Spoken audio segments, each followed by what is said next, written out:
todos e a todas. Meu nome é Alexandra Tedesco, sou professora de História Contemporânea do Departamento de História da UERJ, da Universidade do Estado do Rio de Janeiro, e estou aqui hoje começando, né, junto com a Ingrid Ladeira, que é pesquisadora associada do laboratório do LPPE e doutoranda, né, na PUC, junto também com o Daniel Teixeira, que é bolsista do projeto Origens Intelectuais do Anti-Intelectualismo, né, que está, enfim, que fornece o guarda-chuva aqui da série Contrafogos. E hoje é a primeira ocasião, a primeira entrevista do nosso retorno, da nossa segunda temporada, né, digamos assim, dessa, enfim, nossa, faltou a palavra, ixi, eu vou ter que cortar, dessa iniciativa que o laboratório e o projeto de pesquisa têm feito, né, para reunir alguns professores e algumas professoras de disciplinas distintas. A gente conversou, né, com sociólogos, com antropólogos, enfim, para tentar pensar esse tema, né, sempre delicado, mas sempre presente, né, um pouco inescapável, que é pensar um pouco a condição da universidade brasileira, não só brasileira, mas da universidade como instituição de maneira geral, colocada num contexto não só de crise e de crítica a ela, né, mas de crise e crítica à própria ideia de qualquer mediação institucional, né? Então, esses problemas mais amplos, eles apareceram na nossa primeira temporada e agora retornam aqui para enfim, para essa segunda rodada. Então, eu queria inicialmente agradecer muito a Ingrid, ao Daniel, ao Fernando, né, que é também bolsista do laboratório, que logo se juntará aí conosco nos bastidores. E vou rapidamente, então, apresentar, né, o convidado de hoje, e assim que eu o apresentar, já vou emendar com a primeira pergunta, né? Então, a gente vai conversar hoje aqui com o professor Rodrigo Pérez Oliveira. O Rodrigo é bacharel, licenciado em História e também doutor em História pela UFRJ, e atualmente é professor adjunto de Teoria da História e Historiografia Brasileira da Universidade Federal da Bahia. E, além disso, é colunista de política brasileira na revista Fórum. Gostaria, claro, né, já de saída, de agradecer ao Rodrigo pela disponibilidade, né, o Rodrigo que, inclusive, está com fuso horário aí, foi muito gentil ao conversar conosco, porque os temas que ele vem trabalhando, né, tanto no livro recentemente organizado, né, junto com o Carlos Zacarias e o Wagner Geminiano, o Entre Revisionistas e Negacionistas, mas, para além disso, né, em outras dimensões também da sua produção e, sobretudo, da sua atuação, né, como alguém que fala muito sobre universidade, sobre questões do tempo presente, então a gente entendeu que seria uma excelente maneira de começar essa nova rodada. Então, bom, Rodrigo, nós já, assim, reiterando, então, os agradecimentos pela tua disponibilidade, eu gostaria de te fazer a primeira pergunta, que eu acho que das perguntas que eu pensei, assim, é a pergunta, digamos assim, historiográfica, né? Depois as perguntas ficam um pouco mais... Botei até política entre aspas aqui, mas não é exatamente entre aspas que eu quero falar, né? Mas essa primeira pergunta é mais para pensar um pouco a respeito de alguns pressupostos, né, da tua pesquisa recente, que acho que podem ajudar a pensar pesquisas que têm, enfim, têm aparecido muito no interesse de alunos e alunas, e que às vezes por mexerem com temas assim tão candentes, né, temas quentes, às vezes acabam intimidando um pouco. Então, acho que você seria uma pessoa interessante para a gente escutar nesse sentido, né? Vou formular ela, então, que já estou falando demais. A sua pesquisa, né, mais recente, ela se propõe a investigar usos políticos, né, do passado do consumo histórico brasileiro na última década.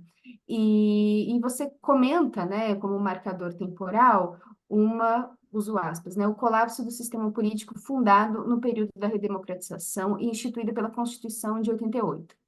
E então, a gente percebe, né, que pelo objeto da sua pesquisa, né, que é uma história bem recente, e por essa demarcação de 88, parecem ter duas datas importantes ali, né, que é 88 e 2013. E quando a gente pensa, assim, né, dentro do nosso projeto, uma ideia que é muito central para a gente, que é a ideia de crise na confiança das instituições, né, É muito comum que a gente use essa marcação junho de 2013, e também é muito comum que a gente veja uma postura radicalmente contrária, né? Quer dizer que realmente não se deveria considerar junho de 2013 como um marcador temporal relevante e que considerá-lo seria, de alguma forma, prejudicar aí a análise, né? Dito isso, né, eu queria saber assim um pouco na sua experiência de pesquisa, né, para uma pesquisa que procura pensar o Brasil recente, digamos assim, quais são os impactos de método e de hipótese da aceitação ou da recusa desse marcador 2013, né? E aí já aproveito para enganchar uma subpergunta aí, de que forma você está acompanhando, né? De que forma você vê esses estudos do Brasil pós 2010 dentro desse contexto mais amplo, assim, de uma história do tempo presente?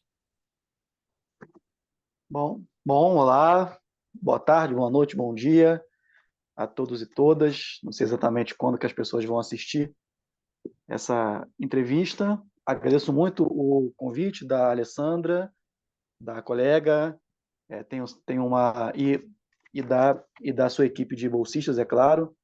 Tenho uma relação de muito afeto com a UERJ, muitos amigos no departamento de História. Inclusive, estava semana passada lançando um livro junto com o Chico Gouveia, um camarada, um interlocutor muito valioso. Já publiquei livro com Daniel Pinha, com Jéssica Guimarães, com Henrique Gaio.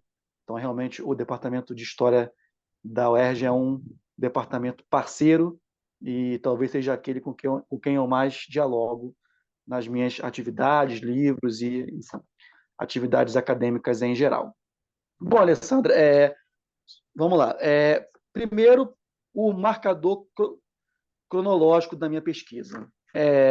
Se vocês me deem licença, eu queria falar um pouco da minha própria trajetória de pesquisa antes de chegar nessa atual pesquisa.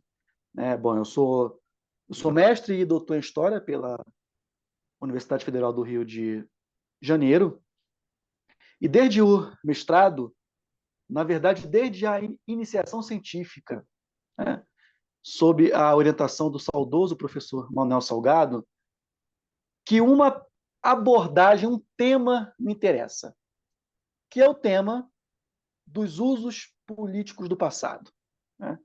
Eu acho que esse é o tema que atravessa a minha trajetória de pesquisador desde a primeira juventude, né? Desde a iniciação científica.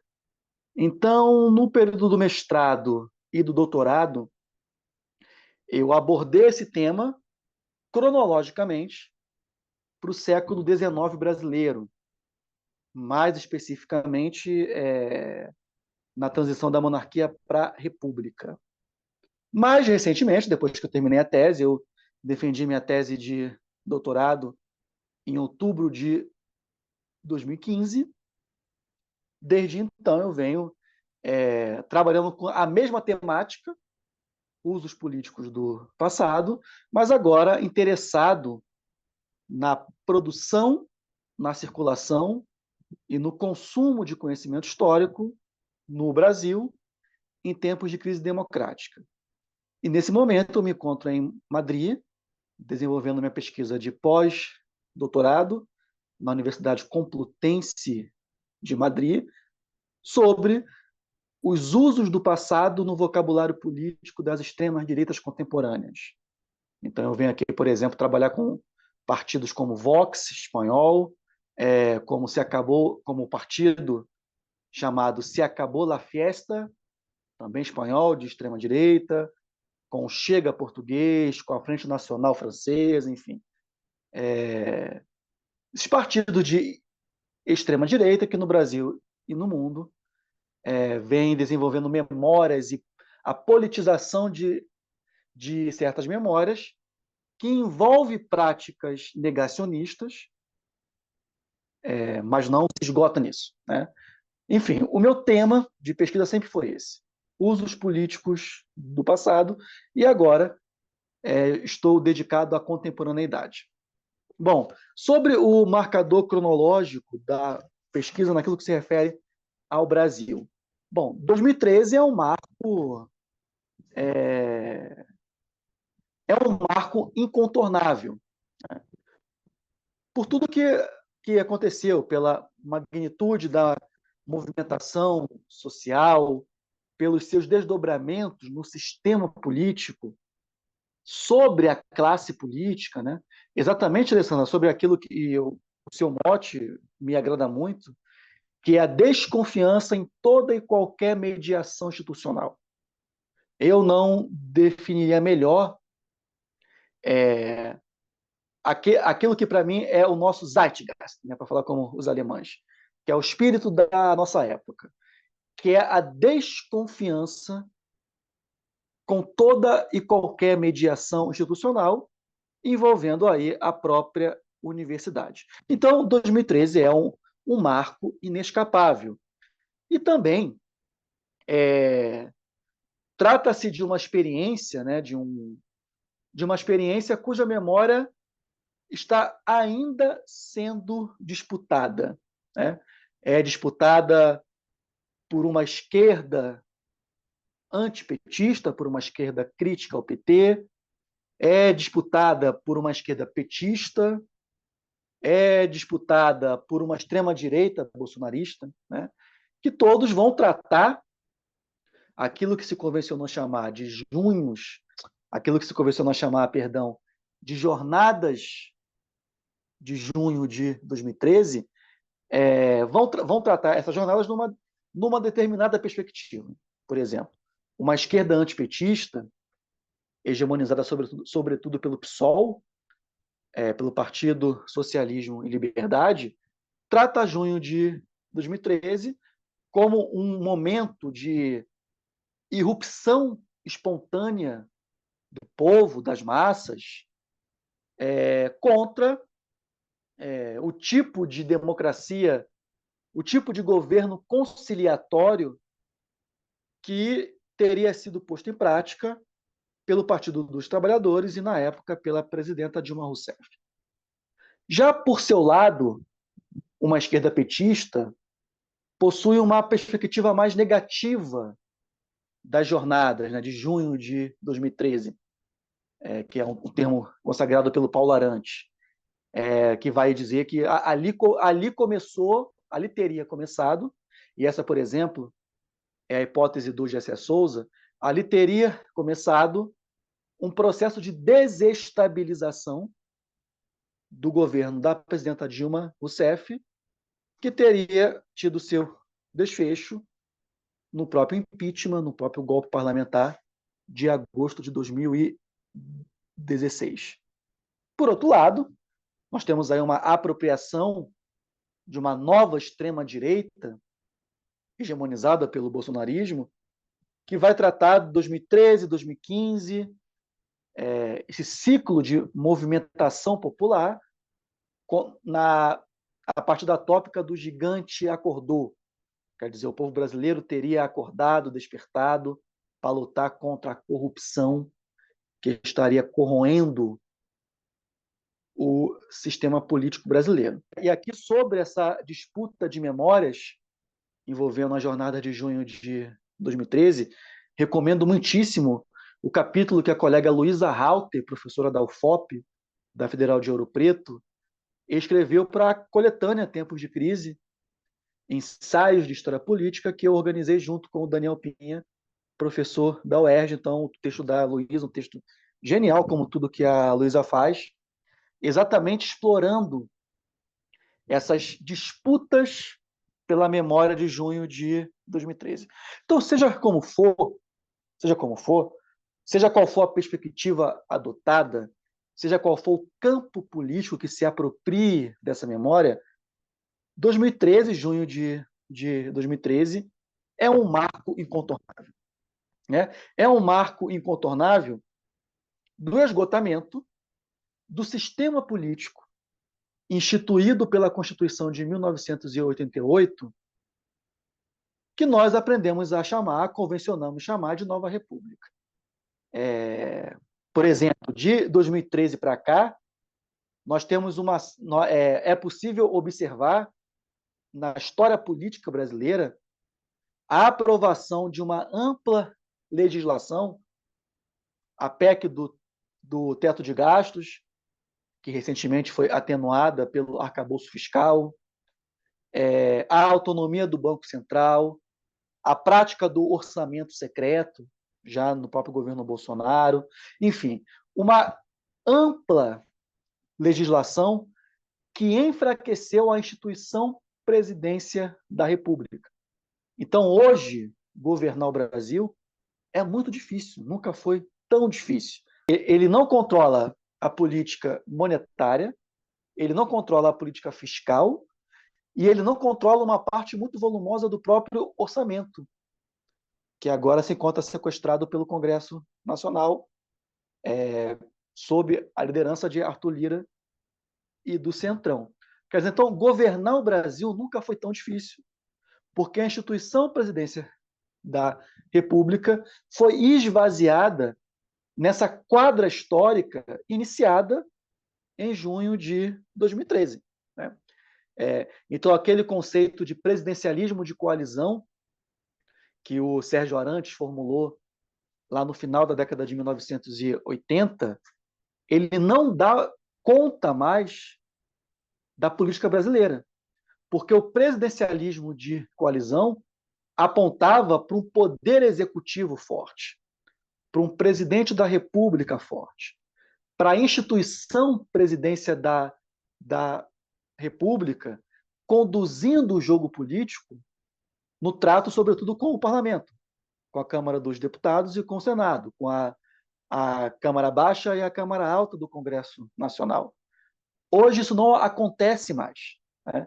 Então, porque esse lugar, a presidência da República, foi esvaziada numa quadra histórica, no período histórico, inaugurado. É sempre complicado falar em marcos inaugurais. O Mark Bloch ele já falava, um ídolo das origens, mas eu acho que não é que é seguro dizer que as jornadas de 2013 são sim um marco fundamental e incontornável para quem deseja pensar, estudar e analisar política brasileira contemporânea. Rodrigo, enquanto tu falava, né, eu me lembrei, eu acho muito interessante essa defesa do Marco, porque assim, tu tá trabalhando, né, com os usos políticos do passado pela direita, né, e quando eu usei a expressão, né, a desconfiança em relação a qualquer tipo de mediação, eu estou pensando sobretudo num texto do Steven Shaping, né, publicado ali no calor da hora da pandemia, em 2020, que ele tem uma formulação que assim, é muito triste, mas que ajuda muito assim, a pensar certas coisas, né? Que assim, não é que as pessoas não gostam de ciência, as pessoas não gostam de nós, né? As pessoas adoram histórias, não gostam da gente, é diferente, né? E às vezes eu acho que não fazer essa separação pode dar a impressão, né, de que existem nós dentro da universidade e os negacionistas lá fora que não tem nada a ver com isso. Mas a gente também percebe, às vezes, né, e aí puxo o gancho para a próxima pergunta, que acho que se depreende um pouco do teu raciocínio inicial. O problema é que, às vezes, é constrangedor o quanto essa desconfiança também está dentro da universidade, né? Ela não é só uma coisa que vem de fora, que basta a gente fechar a porta que ela vai ficar lá, né? Quer dizer, não é um resíduo, não é uma coisa desse tipo, né? E, por exemplo, num capítulo que eu estou escrevendo agora, né, por dentro do projeto, a gente fala um pouco sobre Maio de 68 e um movimento paralelo que surgiu ali, que é uma revista que defendia o homeschooling e tal. E aí tem algumas coisas muito interessantes quando você vai analisar o que esse pessoal estava falando, né, que é a crítica da instituição, é também a crítica da instituição, mas tem um vocabulário muito específico, né, que eu acho que retoma um pouco isso que tu está falando de 2013, né, que é primeiro, essa coisa do estar acordado, né? Quer dizer, como se estivesse sendo desmascarado uma grande seita, né? E tal. Foi só E para mim a que caiu, gente? crítica. Oi? Deu uma travada para mim quando você falava de maio de 68, Alessandra, e do homeschooling. Tá, eu Até começo de novo. retomando. É, Não, e aí, então, assim, né, e aí, pegando, assim, os discursos de maio de 68 e do movimento homeschooling, a gente vê que tem, assim, uma atitude um pouco espontaneísta, enfim, né, que é muito duradoura, né, que não se encerra ali naquele movimento específico. E algumas expressões são interessantes, né, tipo essa ideia da novidade, essa ideia de como tu disse, né, o gigante acordou, e vamos desvelar uma coisa que o seu professor nunca te contou, e essa crítica a tudo que está aí, enfim, né? Eu estou dizendo isso porque, aparentemente, né, esse tipo de expressão que denuncia certas adesões, né, inclusive, eles acontecem também dentro da universidade, e eu, né, assumo a hipótese de que talvez aconteçam também dentro de grupos que se entendem como grupos progressistas, né? Isso para a gente não pensar, tem lá os negacionistas anti-universidade, e aqui dentro é todo mundo, né, enfim, um céu de brigadeiro onde todo mundo se entende. O que eu queria te perguntar, não que tu tenha que exatamente ter uma resposta, talvez partilhar a aflição, né? É que se tu pensa em algum tipo de estratégia que a gente poderia usar, a gente enquanto participante do mundo acadêmico, né?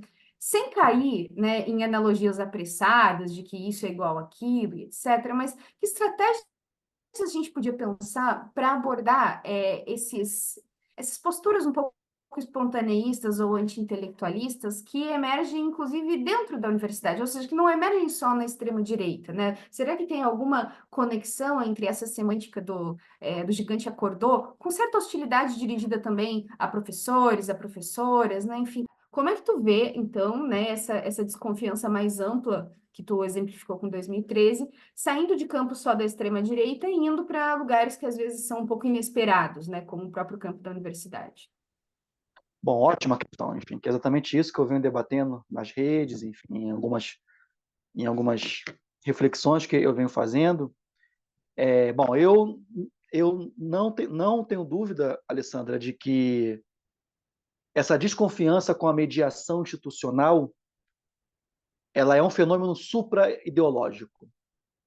Ela, ela não se manifesta apenas à direita, mas ela se manifesta também à esquerda do espectro ideológico. Isso não quer dizer, e aqui a gente tem que fazer esse debate com muita responsabilidade, isso não quer dizer que esse sentimento de desconfiança, até mesmo de uma rejeição às instituições, incluindo aí a própria universidade, sendo um fenômeno supra-ideológico que se manifesta à direita e à esquerda, isso não quer dizer que se manifeste da mesma forma. Isso não quer dizer que exista equivalência ética, moral, entre esses dois flancos ideológicos, né? E entre as desconfianças que ambos manifestam. Explico. Né? Por exemplo, o negacionismo histórico, né? O que é o negacionismo histórico? Esse negacionismo histórico digital, né? Essa versão 2.0. Ele é mais do que a simples mentira. Ele não é o simples erro de método. Ele é um projeto deliberado de falseamento da realidade histórica com finalidades eticamente repulsivas. Por exemplo, quando o então candidato às eleições presidenciais brasileiras, Jair Bolsonaro, em entrevista no programa Roda Viva, diz que os europeus nunca pisaram na África e quem escravizou os africanos foram os próprios africanos. Ou quando ele diz que ele não tem nenhuma dívida histórica porque ele pessoalmente não escravizou ninguém. Né? Ou quando, por exemplo, o empreendimento do Guia Politicamente Incorreto da História do Brasil, liderado pelo jornalista Leandro Narlock, eu tenho um artigo sobre isso que foi publicado no final do ano passado, de 2023, na revista História da Historiografia, quando o Leandro Narlock diz, por exemplo, que não existiu genocídio indígena porque a relação entre indígenas e colonizadores sempre foi uma relação harmônica. Né? O que está em jogo nessa negação da violência? O que está em jogo é só o passado? Não. Né?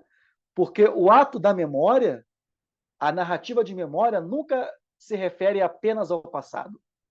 Ela sempre se refere também às disputas do tempo presente e às expectativas futuras. Né?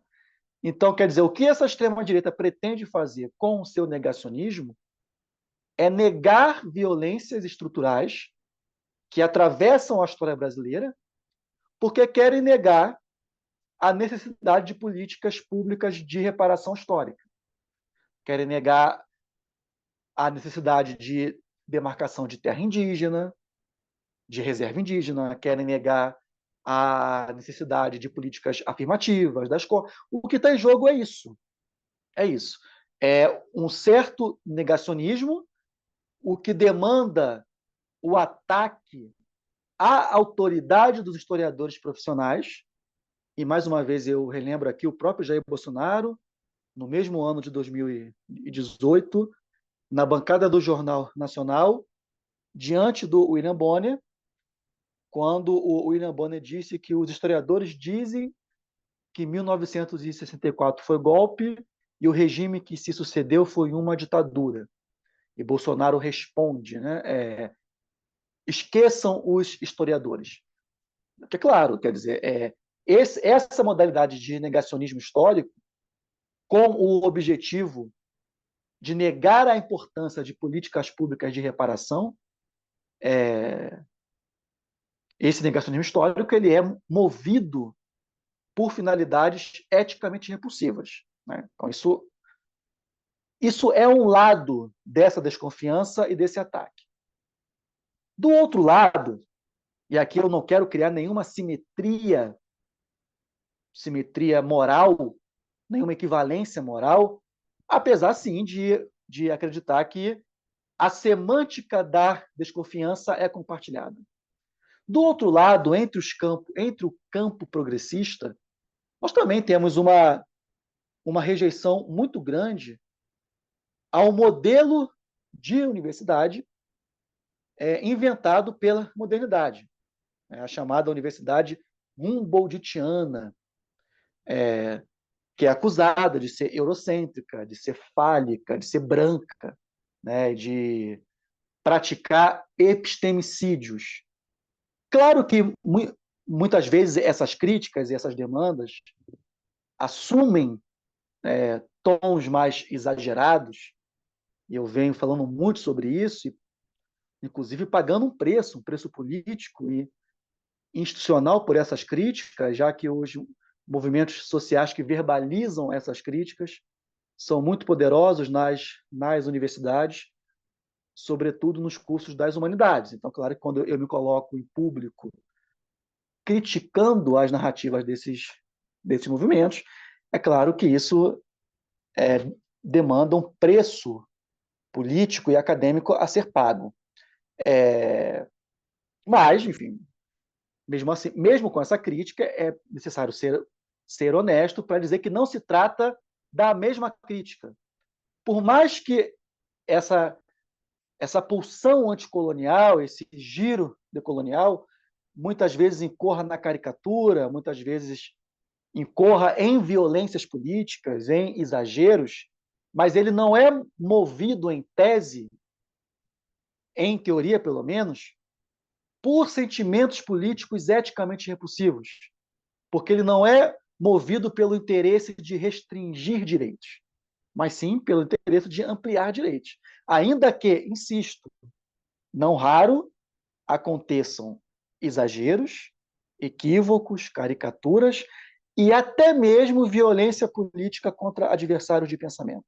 Mas o que motiva isso não é o mesmo projeto de país, não é o mesmo projeto de mundo que motiva o negacionismo histórico enunciado pela extrema-direita. Então, sim, o sentimento de desconfiança institucional, Alessandra, ele é supra-ideológico, mas os projetos de país e de mundo que motiva esse sentimento, à direita e à esquerda, não são os mesmos, isso precisa ser pontuado também. Obrigada, Rodrigo. Acho muito pertinente essa distinção, para que a gente também não faça caricatura da caricatura, né? E assim por diante. Agora, né, a gente vai para a penúltima pergunta. Na verdade, a última tu meio que já falou, mas eu vou para a penúltima pergunta, que vai ser feita por um bolsista do projeto, que é o Daniel Teixeira. O Daniel Teixeira é graduando do curso de História da UERJ. Daniel, você está por aí?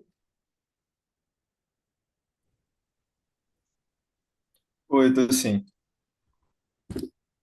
Pode perguntar. Primeiro eu queria agradecer a professora Alessandra, ao Rodrigo Pérez, a Yasmin, né, e o Fernando pela oportunidade de fazer essa pergunta. E eu vejo a minha pergunta mais como sendo uma pergunta mais política. Lendo o seu projeto, assim como você afirma, e eu já é meio de conhecimento, junho de 2003, as jornadas, né, ela foi muito pautada na questão da corrupção, que já era uma coisa que já estava no imaginário popular da época e antes também da corrupção dentro da política brasileira. Então, a corrupção é muito vista como um desvio de moral, desvio de caráter. Então, eu fiquei pensando, tendo em vista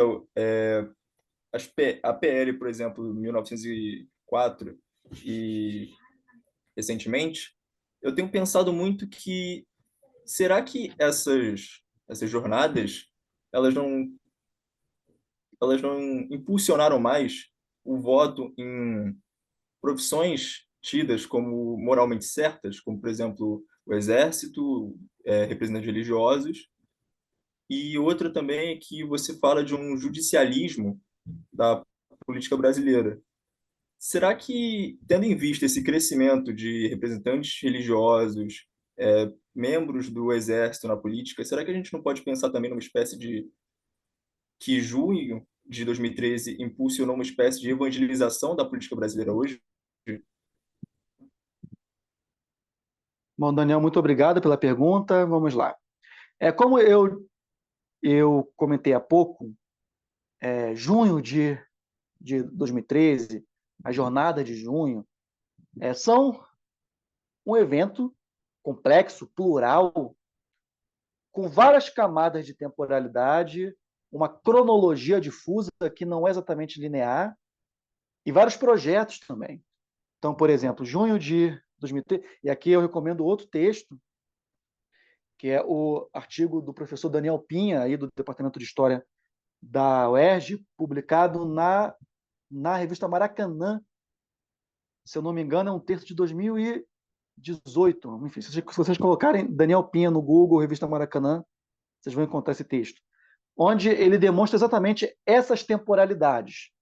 Então, em junho de 2013, começa, né, com a chamada pauta do direito à cidade, pauta do transporte público, pauta, sobretudo em Rio e São Paulo.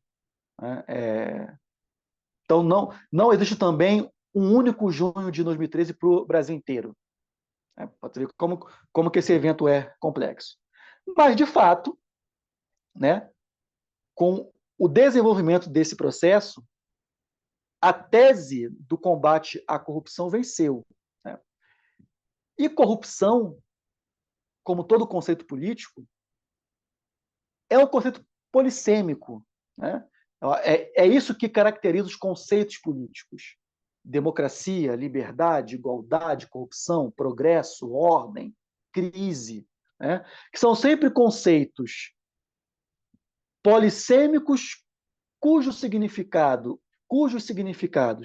são elásticos o suficiente para permitir que eles sejam constantemente disputados. Isso acontece com o conceito corrupção.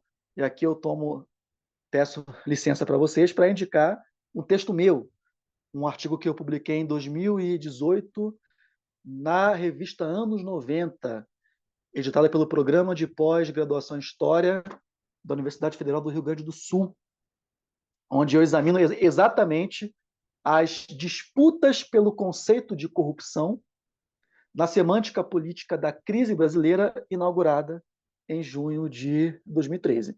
Então, quer dizer, venceu um certo conceito de corrupção, Daniel, segundo o qual corrupto é apenas o político eleito, político profissional, e corrupção é algo que acontece tão somente no serviço público e na esfera do Estado, né? Ou seja, no arco de atividades que se desenvolvem dentro do aparato estatal.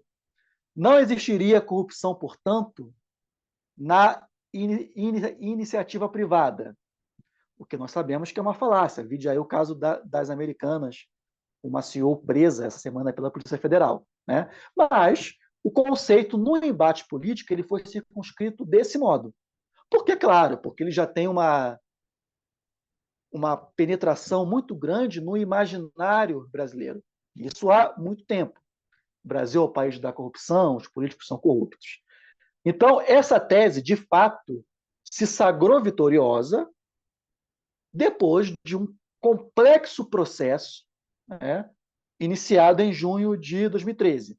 Mas eu acho que seria exagerado dizer que 2013 gerou isso, entende? Mas foi a tese que se sagrou vitoriosa, entre outras teses que estavam em disputa naquele momento. Então, sim, quer dizer, então pegamos o caso, por exemplo, de Jair Bolsonaro, que sem dúvida alguma foi o político que mais se beneficiou dessa atmosfera semântica. E quando eu falei semântica, eu falo em produção de sentido, né? Dessa atmosfera semântica inaugurada em junho de 2013. Bolsonaro, enfim, então deputado federal com 7 mandatos,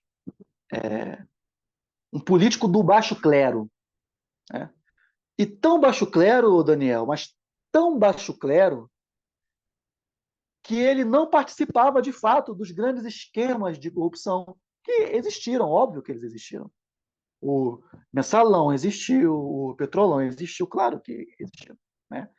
Claro que, apesar dos abusos e dos crimes cometidos pela Operação Lava Jato, os escândalos de corrupção existiram, os envolvidos devolveram dinheiro, né? E o Bolsonaro, de fato, ele não participava desses grandes esquemas, mas não porque ele seria a prima-dona da honestidade.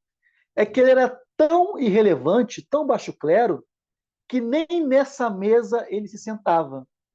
E aí ele participava dos esqueminhas, né? Esqueminha de corrupção, que é a tal da rachadinha, né? De se apropriar de parte dos salários dos seus funcionários, dos funcionários do seu gabinete. O nosso grande jornalista esportivo, Lúcio de Castro, mas não só esportivo, fez uma matéria genial mostrando como que o gabinete de Jair Bolsonaro roubava dinheiro na nota do posto de gasolina, né? Mas, claro, eram esquemas de corrupção tão irrelevantes, o, o famoso roubo de galinheiro, né? Que, de fato, a Operação Lava Jato e o conglomerado midiático que sustentou a Operação Lava Jato não se interessava por esses esquemas no varejo. Então, o Bolsonaro, de fato, ele passou incólume ao tsunami lavajatista. E isso somado, é claro, a um certo grau de perspicácia política que ele tem, está longe de ser um sujeito burro, apesar de ser grotesco, apesar de ser chucro, apesar de ser eticamente repulsivo, está longe de ser um sujeito burro. Ele teve alguma capacidade de faro político para surfar nessa onda e se apresentar como um político honesto, né? E conseguiu, é claro, convencer uma parcela numericamente relevante da população brasileira de que ele estava falando a verdade.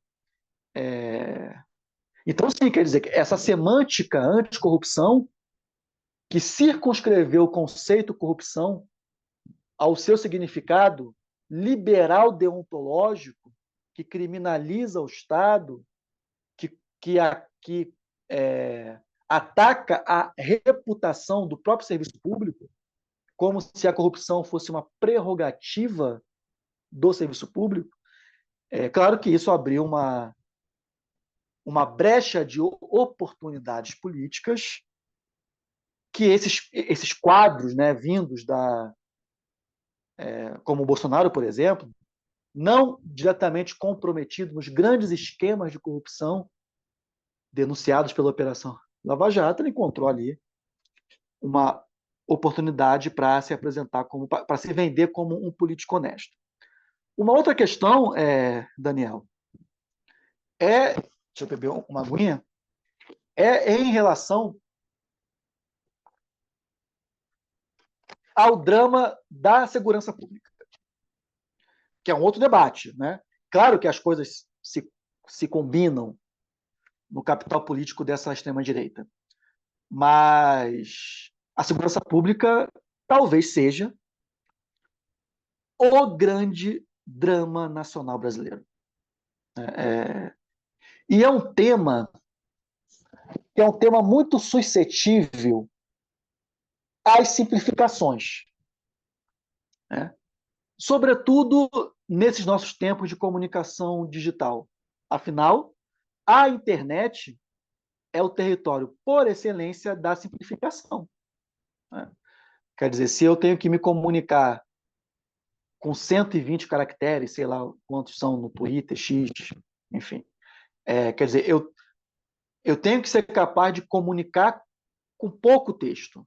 Isso, é claro, é um convite, por um lado, à síntese, mas não raro também à simplificação de temas complexos.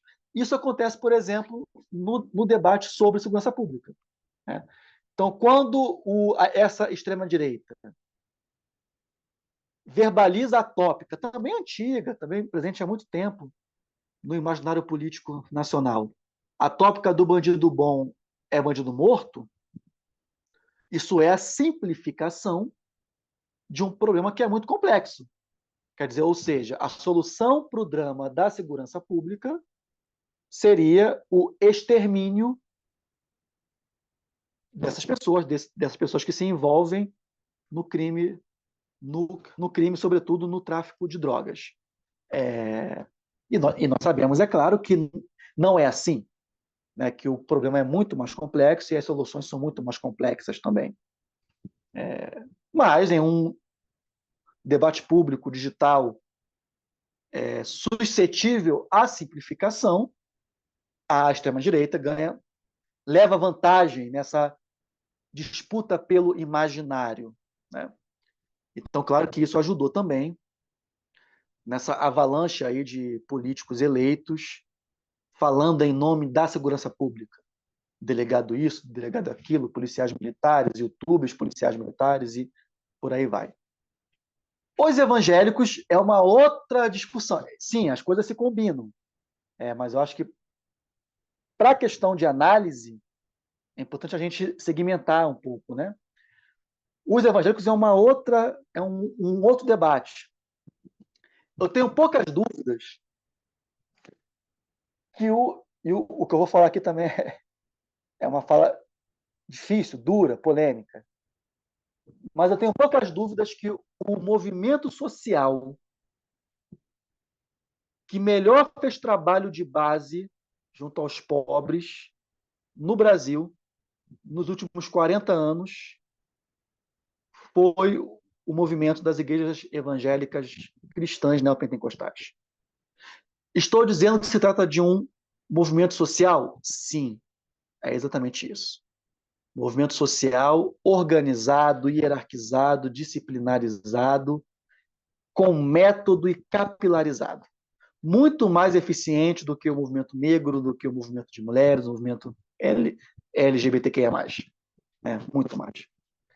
E nós temos pesquisas inúmeras que mostram, por exemplo, que nas regiões onde as igrejas evangélicas neopentecostais são mais atuantes, indicadores sociais são mais positivos. Índices de violência doméstica são mais positivos. Índice de desemprego ele é menor, porque essas pessoas nas comunidades religiosas criam redes de apoio e enfim, uma indica a outra para um emprego aqui, um emprego acolá. Índice de alcoolismo ele é menor, de problemas emocionais, índices de saúde mental eles são melhores, né? Porque as igrejas não são terapia, mas são terapêuticas, claro, né? Então, quer dizer, a força das igrejas junto aos mais pobres tem razão de ser, porque, de fato, essas comunidades, com os seus líderes, impactam positivamente a vida dessas pessoas, né? Quando o filho daquela família pobre que se envolveu com o tráfico de drogas, levou 3, 4 tiros da polícia e por um milagre não morreu. Quem está na beira da cama do hospital com ele é o pastor, fazendo oração. Quando esse menino recebe alta, esse menino é levado para a igreja para aceitar Jesus. Né? Quem está visitando os presos nas cadeias são os pastores. Né? Então, é claro que isso tem um impacto social que fortalece a liderança desses religiosos, desses pastores. Uma liderança que é política também. E esses pastores possuem os seus valores, né? Que são valores religiosos, né? Conservadores, na esfera do comportamento. Né? Diante de uma esquerda que politiza o comportamento, em outra perspectiva, esses pastores surgem como contraponto, como polarização. E aí, como eles têm não o controle, mas como que eles possuem grande capacidade de influenciar a sensibilidade política dos seus rebanhos, porque essas pautas políticas do comportamento se tornam uma armadilha, uma casca de banana para o campo político progressista. Né? Então, quer dizer, a questão da corrupção, da segurança pública e da força política das igrejas evangélicas neopentecostais são 3 debates distintos, mas, é claro, se enredam uns aos outros nesse repertório político das extremas-direitas contemporâneas. Bom, Rodrigo, está muito o que pensar, né? A gente está chegando à última pergunta, então eu vou fazer o seguinte, eu vou fazer um comentário final, que também é uma pergunta, mas aí tu responde como tu quiser, se tu quiser só reagir, finalizar, enfim, da maneira com que tu achar melhor. Porque é um pouco assim uma síntese de uma coisa que permeou assim as tuas falas todas, né? Que é isso que tu estava dizendo sobre ir ao público e fazer os debates, né? E pagando eventuais preços por isso, assim, né? Porque uma ansiedade que às vezes eu percebo, né? Que essa coisa de que se a gente, sei lá, escrevesse numa linguagem mais simples, é como se fosse assim, né? Você não vê essa cobrança para odontologia, né? Tipo, vocês precisam abandonar o jargão, mas a gente vê essa cobrança, às vezes, de maneira assim, exacerbada, né? Na história e tal. E às vezes vira uma ansiedade, né? Que você tem que divulgar pesquisa, e às vezes você precisa parar porque você precisa fazer pesquisa antes de divulgar pesquisa, né? Tipo, calma. Mas enfim, isso é só uma ansiedade que eu diagnostico. O que eu queria te perguntar, e aí você pode finalizar da maneira que você quiser, é que você falasse um pouco, assim, da maneira que você achar pertinente e conveniente também, né? Sobre essa posição do historiador que vai ao público falar, né? Que vai às redes sociais e trava as conversas. Porque, assim, eu sempre digo, para mim, eu gostaria de ser o intelectual invisível, né? Embora isso seja, enfim, um pouco impossível, porque eu me sinto, para mim é um pouco difícil, mas ao mesmo tempo tem a necessidade toda que se coloca, às vezes, de maneira premente, mas, enfim, né? Essa é um assunto delicado, mas eu queria te ouvir falar um pouco sobre como é que tu vê essa experiência, assim, que tu faz, né, cotidianamente, diuturnamente aí. E aí, com isso, se tu quiser também encerrar da maneira com que tu achar, já de antemão te agradecendo pelo teu tempo de novo. Bom, vamos lá. Primeiro que a gente não pode esquecer que a extensão universitária faz parte do nosso trabalho. Né? Nós somos professores universitários, concursados, regime de trabalho de 40 horas em dedicação exclusiva, e o nosso trabalho é ensino, pesquisa e extensão. Então, eu encaro muito, Alessandra, essa ida ao debate público como parte do meu trabalho, né? Como parte da atividade extensionista, que constitui o meu campo profissional de obrigações. Né? Agora, como que eu faço isso? Ao menos isso faz sentido para mim. Primeiro, sem ingenuidade. Eu não acho que a internet é um território livre, onde as partes em disputa estão em condição de igualdade. Não. Existe aí uma lógica dos algoritmos que a gente não conhece, que a gente não domina, as mídias digitais são controladas pelo capital privado, né, por poderosíssimos conglomerados midiáticos, sem regulação ainda. Isso é um debate no Brasil e no mundo. Alguns países já avançaram mais nisso, mas isso é uma urgência, regular esse espaço, para que as regras fiquem claras. Também não sou ingênuo em relação à existência de um grande público leitor no Brasil, né? Infelizmente, nós somos um país com um déficit de letramento social muito grande. As pessoas leem muito pouco, leem muito mal, né? Então, eu não tenho expectativa de que o público, por exemplo, que lê o meu carrossel no Instagram ou a minha coluna na revista Fórum, seja muito diferente do público que lê os meus textos propriamente acadêmicos, né? Eu acho que é mais ou menos o mesmo público. Talvez um leitor não especializado aqui, acolá, um médico, né, que não vai ler o artigo, mas vai ler o carrossel, um engenheiro, um advogado, né? Mas ali é basicamente uma classe média letrada que lê aquilo que eu escrevo, né? Tá claro que nós não podemos ser ingênuos também em achar que o alcance disso é maior do que ele de fato é, né? Mas não podemos jogar a criança fora junto com a água, o banho, né? Não é porque não seja possível fazer tudo, não é porque não seja possível até mesmo fazer muita coisa, que nós não devamos tentar fazer algo. Até porque, insisto, extensão universitária faz parte do nosso trabalho.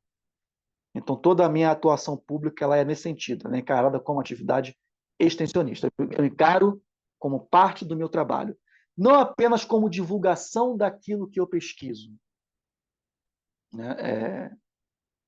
Eu acho que é pouco pensar a história pública em termos apenas de divulgação, mas eu tento, o meu esforço cotidiano é esse, utilizar as competências intelectuais que eu adquiri ao longo desses, sei lá, quase 20 anos de vida acadêmica, né? Comecei a minha graduação em História lá no IFIX, na UFRJ, em 2005, com 19 anos, estou com 38, quase 20 anos de trajetória acadêmica.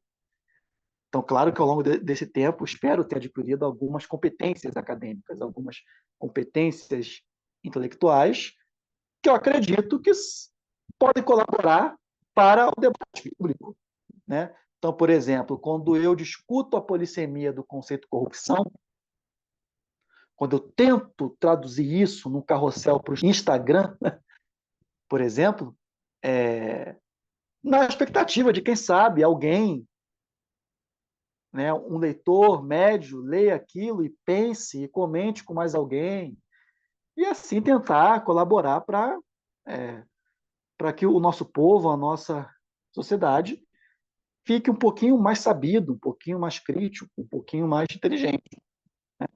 Então, o que me motiva a levantar da cama e fazer isso é a expectativa de que algo pode ser feito, né? Enfim. Mas é isso. Agradeço a nossa conversa e foi um prazer e contem sempre comigo.